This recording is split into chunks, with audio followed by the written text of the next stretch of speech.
Hey guys, how are you doing? Today we are going to answer another biblical question, and that question is, what does Galatians chapter 6 verse 4 mean? So Galatians chapter 6 verse 4 reads, "But let every man prove his own work, and then shall he have rejoicing in himself alone, and not in another." So, for simplicity, let's also consider the same text from the Living Bible. Let everyone be sure that he is doing his very best, for then he will have the personal satisfaction of work well done, and won't need to compare himself with someone else. Paul was directing this advice to people who are always the first to praise or take glory in other people, but will never bother to learn from them and achieve anything for their own. They will be the first to call other people's children cute, but don't care to get married and have their own. They love talking about other people's salaries and seeing who makes the most, but will never put extra effort to scale up. They're always up to date with the latest gossip and rumors, and are very quick to point out the weaknesses and faults of others, but are practically blind to their own. They often call their peers hardworking, prosperous, and intelligent, yet they will never humble themselves to learn at their feet and look forward to saying that about themselves. As Christians, God will not reward us for how eloquently we commend other people.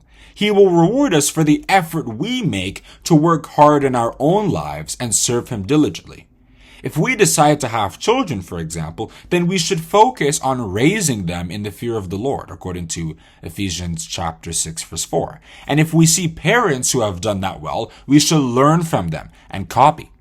If it's a career we're building, we should focus on building our own skill sets and hustling for jobs, rather than comparing ourselves to others.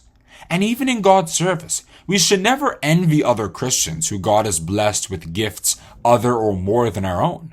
What God wants is that, with the talents He's given us, we should make the most of them.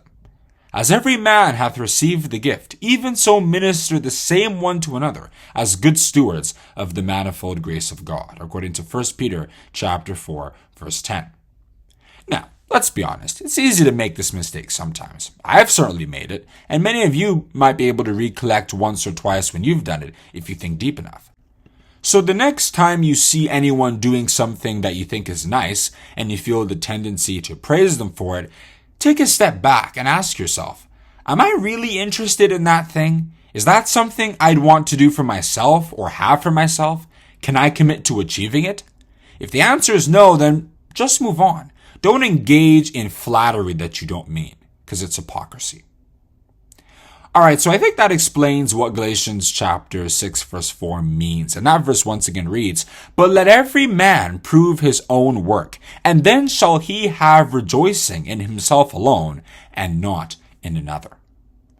Alright guys, if you enjoyed this video, don't forget to like and subscribe, and hit the notification bell to know when we come back with future videos. Have a great day, and God bless you.